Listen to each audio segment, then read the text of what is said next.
In questo video imparerete a fare un paesaggio in stile orientale con la tecnica della china e dell'ecoline. Se siete interessati alla lezione integrale, cliccate sul primo link in descrizione.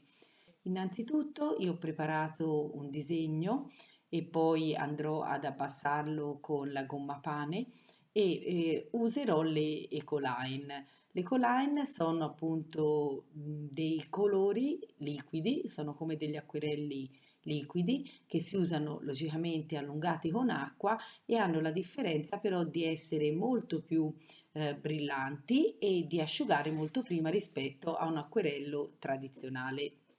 Io impiegherò un'ocra, dei verdi e poi userò il colore nero. Il colore nero a china che può essere distribuito o con un pennino oppure con un pennello o ancora potete usare se volete la china in pennarello.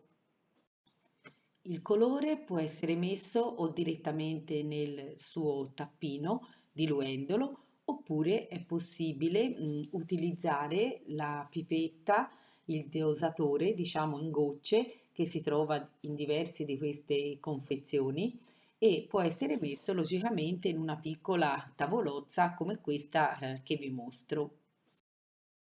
Ci potranno servire inoltre una spugna e dei contenitori per l'acqua. Questi invece che vi mostro sono i pennarellini, volendo a china, che possono essere usati per fare proprio effetti molto fini e delicati, sia neri che color seppia. A questo punto, elencati tutti i materiali, possiamo iniziare.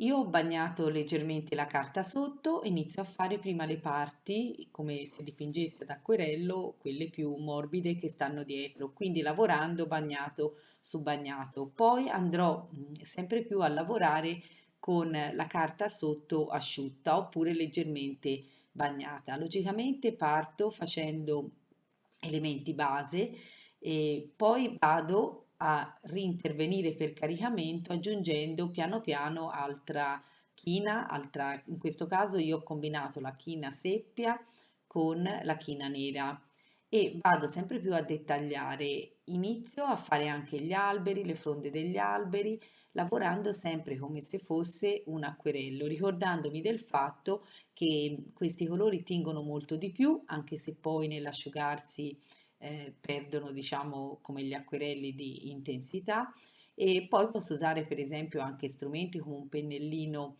di quelli a ventaglio oppure usare pennelli con serbatoio per fare in modo che mi diluisca sempre più il colore. Ricordatevi che al momento che il colore viene applicato, se non distribuito e steso, crea proprio delle macchie.